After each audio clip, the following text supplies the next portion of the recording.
Sir, napangiti si Benji nang makita si Tyron. Naging mabait ka sa akin. Oras na para i-promote kita.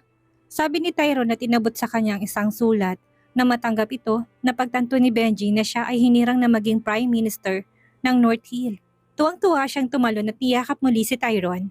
Si Benji ay naglingkod kay Tyron mula noong siya ay nagtapos sa kanyang universidad hanggang sa kung paano harapin ang lahat ng mga hamon at pagsubok.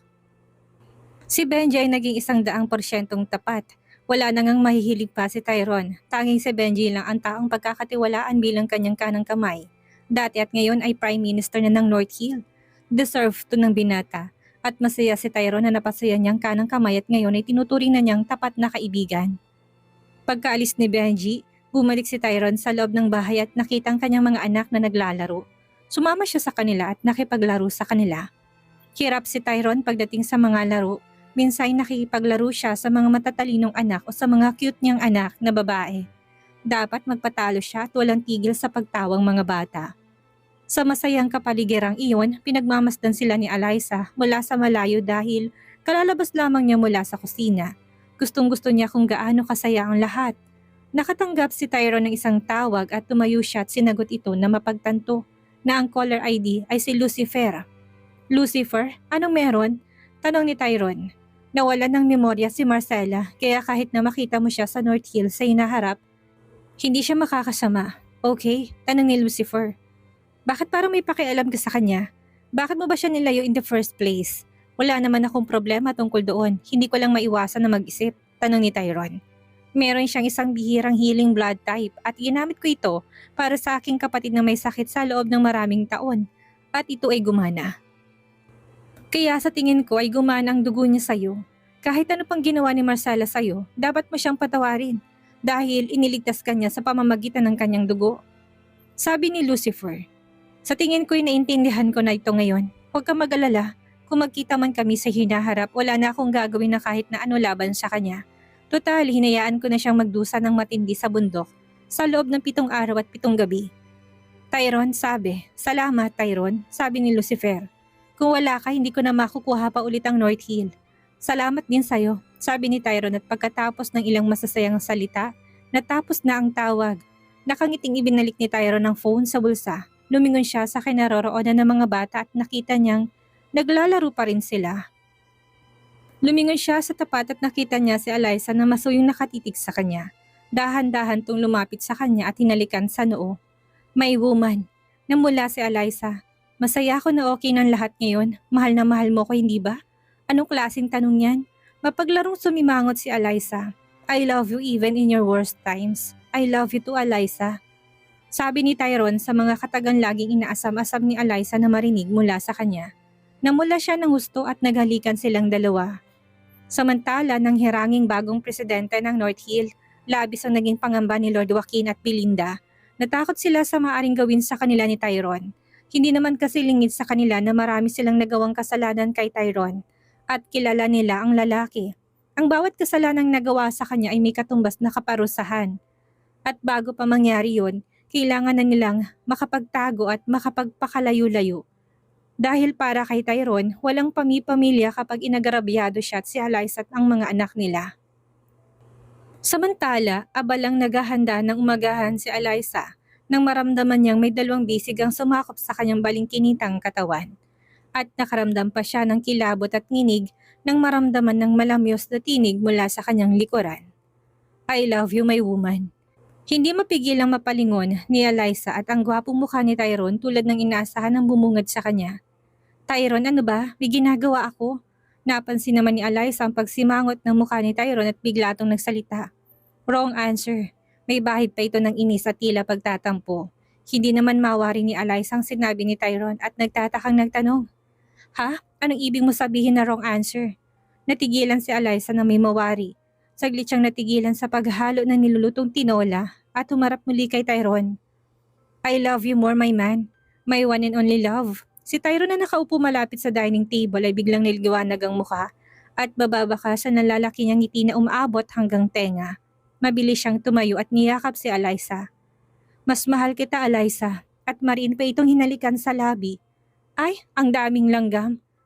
Naramdaman niyo ba? Ay oo nga, Kuya Zachary. At take note, malalaking langgam, wika naman ni Amethyst. Sabay hagik-hika naman ng anim. Natigilan naman si Eliza at Tyrone at nagkatinginan. Alam na nila na silang pinaparinggan ng anim nilang anak. Mabilis kumuwala si Eliza sa pagkakayakap kay Tyrone at nakangiting hinarap ang mga bata. Good morning mga anak, nagugutom na ba kayo? Maupo na kayo dyan, nagluto si mami ng tinolang manok for today's video. Yes mami, gutom na kami. At ikaw daddy ha, gutom na gutom ka na yata, inuna mo pang pinapak si mommy. Sabay tawan ni Aurora. Hindi naman agad nakahuma si Tyrone at napakamot na lang sa ulo. Good morning kiss lang yun mga anak, para ganahan si mami niya na magluto. At saka para masarap ang luto niya. Nako daddy, ang luto ba ang masarap o si mami? Tawang sad ni Soren. Napipila na lang si Eliza sa mga lumalabas sa bibig ng mga bata. Kailan pa sila naging bulgar ng ganito? Like father, like son, idagdag pang daughter. Hala sige na, maupo na kayong lahat at luto ng ulam. Kakain na tayo. Okay po ma'am. Sabay-sabay na wika ng anim. Bukod sa tinola, may ham, hotdogs, egg at sinangag na kanin sa mesa. Yun kasi ang paborito ng mga bata. Ang weird, hindi bagay sa sinabawang ulam kaya nagluto din si Eliza ng mga ulam na tsak na babagay sa sinangag na kanin nila. Masayang kumain ng mag-anak nang biglang magsalita si Tyrone. Eliza, mga anak, may gusto sana ako sabihin sa inyo. Saglit na natigilan ng mga bata, ganun din si Eliza. Kita nila ang seryoso sa mukha ni Tyrone at hindi nila mabasang sasabihin ito. Ano po yun daddy? Oo nga, ano ba yun Tyrone? Pinapakaba mo naman kami. Ilang saglit pang katahimikan ang nagdaan nang muling magsalita si Tyrone. Kinausap ko kasi si Benji at napag-isipan ko mag-beach tayo. Dagling nakahinga ng maluwag si Eliza. Akala niya kung ano na, magbe-beach lang pala. Talaga daddy? Wow, excited na po kami. Tuwang-tuwang wika ni Aurora. Oo nga daddy, sa tinagal-tagal ngayon lang tayo makakalabas para magbakasyon. Wika naman ni Athena. Yay! Sabay-sabay na saad ng iba pa. Masayang tumingin at lumapit si Eliza at niyakap si Tyrone mula sa likuran. Salamat Tyrone, pinasaya mo ko't ang mga bata. Babawi ako Eliza, sa inyo na mga bata lalo na sayo. Sa daming pinagdaanan ng pamilyang ito, parang deserve natin na mag-break. Deserve natin ng mahabang bakasyon. Lingid kay Eliza, may planong ginagawa si Tyrone sa tulong ni Benji. Nang nakarang araw lang pinasikaso niya kay Benji ang divorce paper nila ni Marcela. Gusto niyang ibalik ang pagiging Mrs. Aleman ni Eliza. At kasabwat din doon si Ismael, ang kapatid ni Eliza. Malaking pasalamat din ni Tyrone sa kapatid ni Eliza. Dahil mula nang mawalan siya ng alaala, isa si Ismael ang gumabay at tumulong kay Eliza. At alam niyang si Ismael ang isa sa pinagkakatiwalaan niya sa underworld. Dumating ang araw ng bakasyon. Masayang masaya si Eliza at ang mga bata. Nakahanda ng lahat ng mga dadalhin nila. Sa isang sulok napansin ni Eliza na may kausap si Tyrone at tila seryoso itong nakikipag-usap. Nagkibit-balikat lang si Eliza at inisip na baka problema lang sa opisina. Bilang presidente ng North Hill, siguradong maraming iba-ibang problema ang dumarating sa kanila. At si Tyrone, bilang pinakamakapangyarihang tao at presidente ng North Hill, ay may say sa lahat. Proud na proud si Eliza dahil malayong-malayo na si Tyrone sa dating nakakatakot na tao. Binansagan mang nakakatakot at pinakamakapangyarihang tao, umuuna na ngayon ang pagiging maunawain at pakikipagkapwa-tao ni Tyrone. Ang matapang at malamig na puso ay lumambot at nagkaroon ng awa sa lahat. Mapamahirap man o mayaman, wala na ngang maghihiling pa si Eliza dahil nasa kanya ng lahat. Gayunpaman, may isang bagay pa siyang hinahangad, yun ay ang maging Mrs. Alemang muli. Ang masayang mukha ni Eliza mabilis na nagbago. Nagkaroon ng lungkot doon. Kailan nga kaya ko? Aayain ni Tyrone na magpakasal. Naisip na lang ni Eliza habang nakatingin kay Tyrone nang mga sandaling iyon ay may kausap pa. Sino kayang kausap ni Tyrone? Mukhang importante. Base kasi sa mukha nito, seryosong seryoso to. Mabilis namang napalitan ng ngiti ang mukha ni Eliza nang humarap sa kanya si Tyrone. At kabaligtaran kanina ay masaya na itong nakaharap sa kanya. Eliza, halika na. Nasa sasakyan ng mga bata. Ah, oo, papunta na. Masaya namang magkahawa kamay na naglakad si Tyrone at Eliza sa van na dadalhin nila. Walang driver at tiyaya o katulong sa bahay. Gusto kasi ni Eliza na personal niyang alagaan si Tyrone at ang mga bata. At si Tyrone, ayaw niyang pinagkatiwalang kaligtasan ng mga anak at ni Eliza sa ibang tao. Kaya kahit busy, hinahanapan niya ng oras masigurado lang niyang ligtas ang mag-iina niya. Mahigit 3 oras din ang naging biyahe ni na Tyrone at Eliza.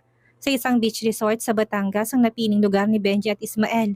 Maganda raw kasi dito at mababait ang mga tao. Kuya Ismael, Benji, anong ginagawa niyo dito? Gulat na tanong ni Alyssa. Hindi niya kasi inasahan ng dalawa. Alam niyang busy na rin silang dalawa.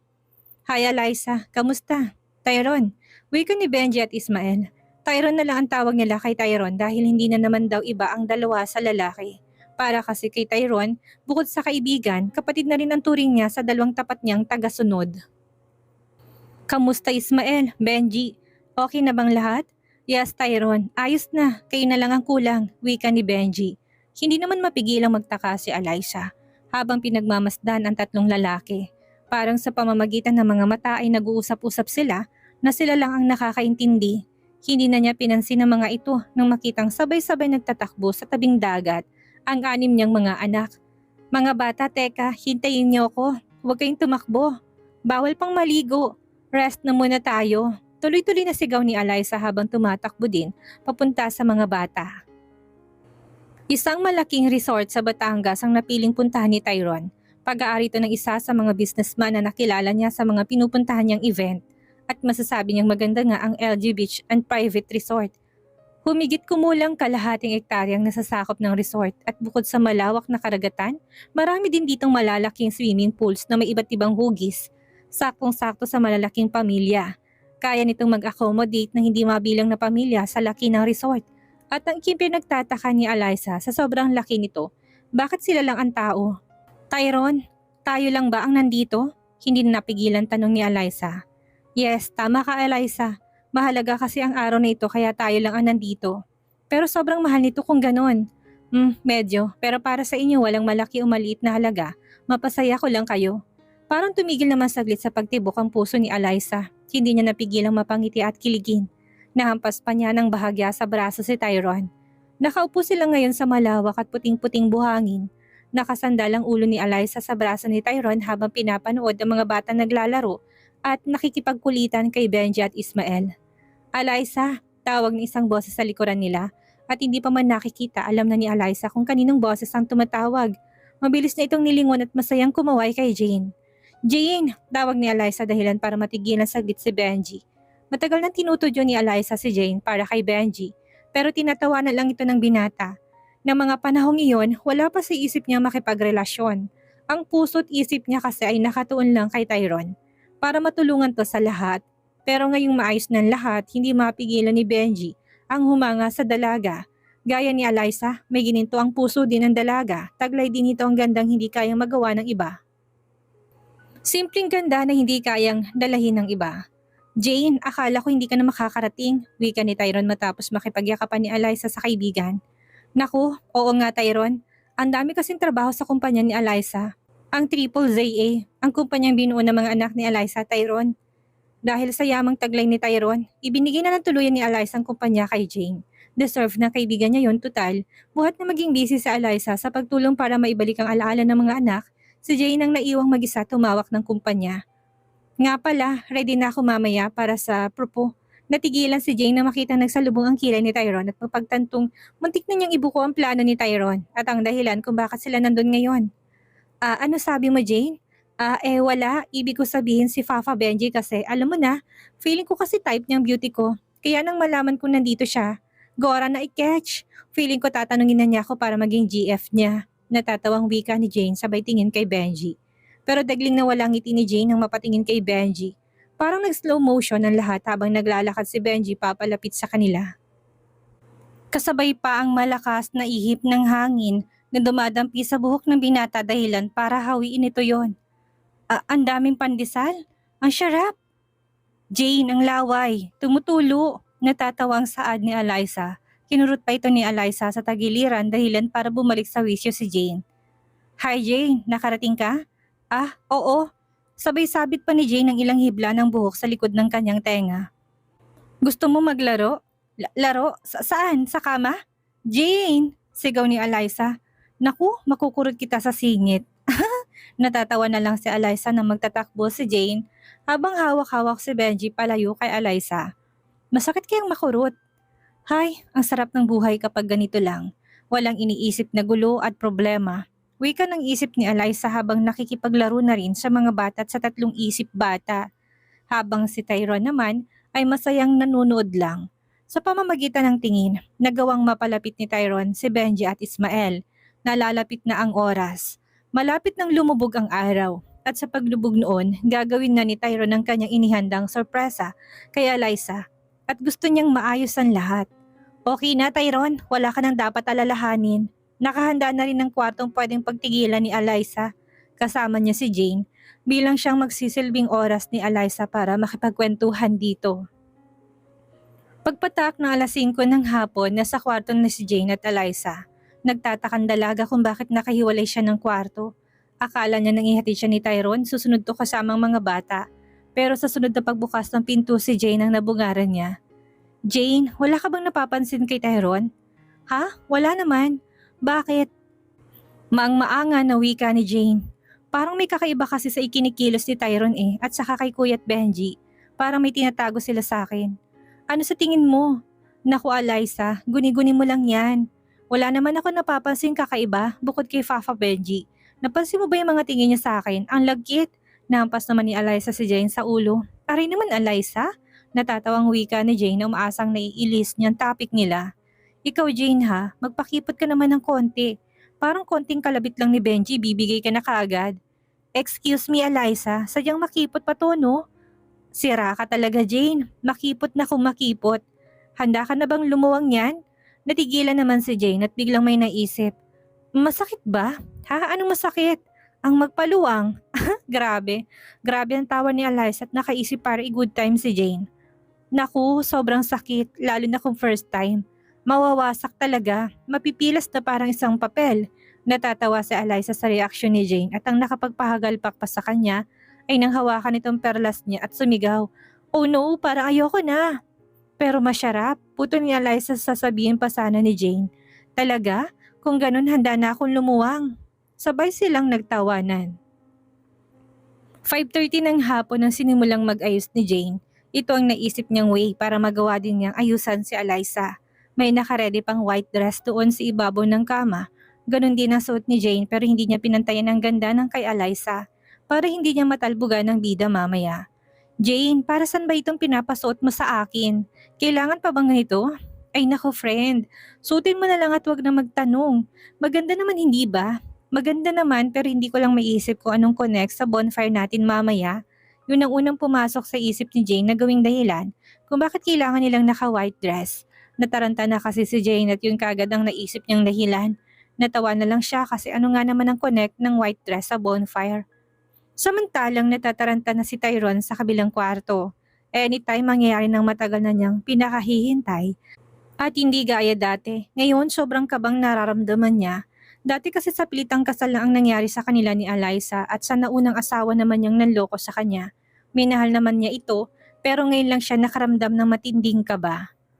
Daddy, kalma ka lang. Gwapo-gwapo mo na. Siguradong kapag nakita ka ni Mommy, lalong may in love yun sa'yo. Wika ni Aurora na excited na rin mamaya. Naka-white dress din ito gaya ng mga kapatid niya si Amitis at Athena. White suit naman kina Zachary, Zorin at Sikiel. Naman talaga nilang gwapong taglay ni Tyrone. At siguradong pagdating na araw, maraming papayaking babae ang tatlo niyang mga anak na lalaki. Tyrone, halika na, oras na. Basag ni Benji sa katahimikan. Malalim na bumuntong hininga si Tyrone at ngumiti. Kids, let's go. Oras na para pasayahin si Mommy. Okay Daddy, kaya mo yan. Go, go, go. Cheer ng 6 na mga bata. Samantalang, pagkalabas ni Eliza ng kwarto, bigla siyang natigilan na may marinig siyang mga ingay habang papalapit sa lugar na itinuro ni Jane na pagdadausan daw ng bonfire nila. Ilang hakbang pang ginawa ni Eliza at bumungad sa kanya ang isang mahabang red carpet. At sa gilid nito ay maraming bulaklak at red rose petals naman sa daraanan niya. Hindi niya mapigilan ng mapaluha. Hindi niya inaasahan ang lahat na nakikita niya. Kung kanina napakatahimik na resort pero ngayon kabaligtaran nito. Maraming mukha siyang nakikita at hindi ito pamilyar sa kanya. Siguro kinuha to ni Tyrone dahil na rin bukod kay Ismael at Jane at sa mga batay wala na siyang pamilyang matatawag. Samantalang ang pamilya naman ni Tyrone ay nanatiling kontrabida sa kanya at piniling magpakalayo-layo sa kaisipang gagantihan sila ni Tyrone. Pero hindi nila alam, nagbago na si Tyrone at handang magpatawad basta't bukal sa loob nila ang paghingi ng tawad.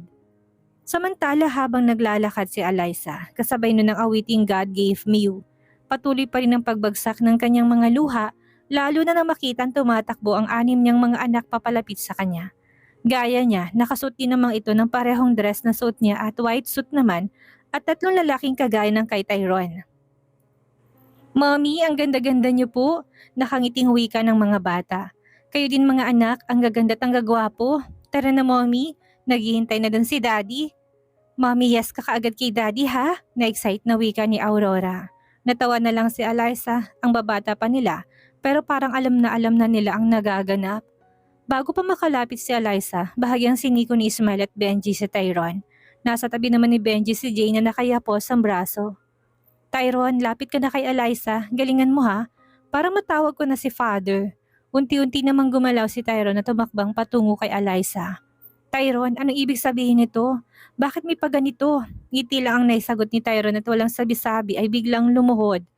Malakas na sigawan naman ang narinig sa paligid at matapos ang ilang saglit, natahimik ang lahat na magsimulang magsalita si Tyrone.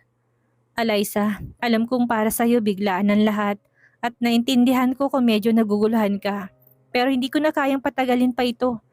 Mahal na mahal kita, Eliza, at hindi ko kayang patapusin ang araw na ito kung hindi kita nakukuha ng buo. Alam kong hindi ako perpektong tao. Maraming problema at pagsubok ang dumaraan sa atin. Nasaktan kita to the point na durog ka na. Andyan ang nawalan pa ako ng alaala dahilan para lalong maghirap at masaktan ka. Lalo na ng pati ng mga anak natin ay hindi ka maalala. Pakaramdam ko, napakawala kong silbing asawa sa iyo noon dahil nagawa ko magpakontrol sa isang babaeng kampon pala ng demonyo. Babaeng mapagkunwari at impostor, si Marcela, pero pinatawad ko na siya sa lahat alang-alang sa masayang tagpong ito na nangyayari ngayon." Habang nakikinig si Eliza, walang pati din ang kanyang pagluha. Hindi niya maisip ang isang gaya ni Tyrone Aliman, ang pinakamakapangyarihang tao sa North Hill, nakaluhod ngayon at may hawak na isang diamond ring at tila sinasamba siya.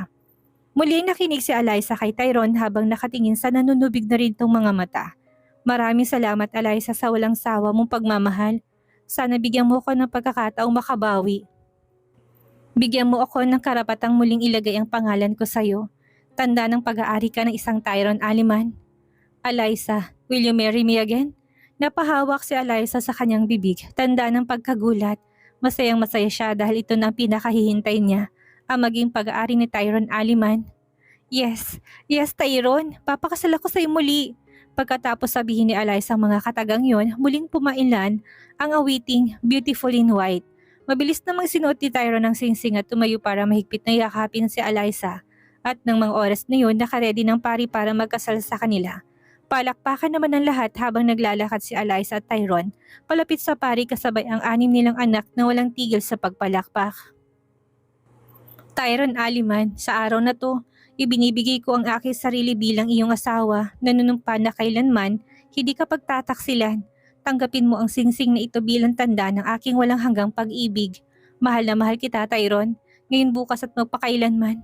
Eliza Buenavista Aliman, tinatanggap kong singsing na tanda ng walang hanggang pag-ibig." Nagulat si Eliza nang muli dumukot si Tyrone sa kanyang bulsa. Bukod pala sa diamond ring na isinuot nito kanina ay may nakahanda pa siyang isang singsing. Grabe ang hiyawan na madla. Kilig na kilig sa napapanood nila. "Tanggapin mo ang singsing na ito, tanda ng walang hanggang pag-ibig ko. Marami mang pagsubok ang dumating. Asahan mo nakahanda na akong ipanalo ka. Mawala man ang alaala kong muli pero sinisigurado ko na hindi ang aking puso. Sa'yo lang titibok ito hanggang sa aking huling hininga. I love you, Eliza. Mahal na mahal kita." At pagkatapos, isang mainit at malalim na halikang kanilang pinagsaluhan. Isang malakas at masigabong palakpakan ang ibinigay ng mga taong hindi man nila kaano-ano, pero yung sayang binigay nila ay sobra-sobra. Maging si Jay na hindi napigilan ng mapaiyak dahil sa sayang nararamdaman para sa kaibigan.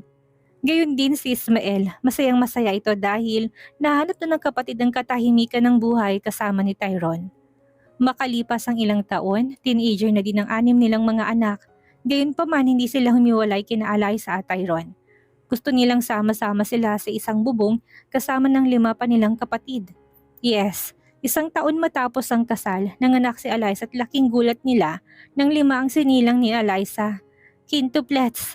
Wala nang mahihiling pa si Eliza at Tyrone kung hindi ang sana hindi matapos ang masaya nilang pagsasama at hindi maranasan ng mga anak nila ang naranasan nila sa pag-ibig at sa buhay. Dito na po nagtatapos ang kwentong pag-ibig ni Eliza at Tyrone. Nais ko lang pong humingi ng pasensya sa naging takbo ng istorya at gaya po ng aking pangako, dito ko na po tinatapos ang istorya nila. Sana sa kabila ng inis at galit, nagustuhan niyo pa rin ang ating kwento at kahit papaano ay may aral kayong nakuha dito. Maraming salamat po at inaasahan kong muli niyo akong susuportahan sa susunod pa nating mga istorya.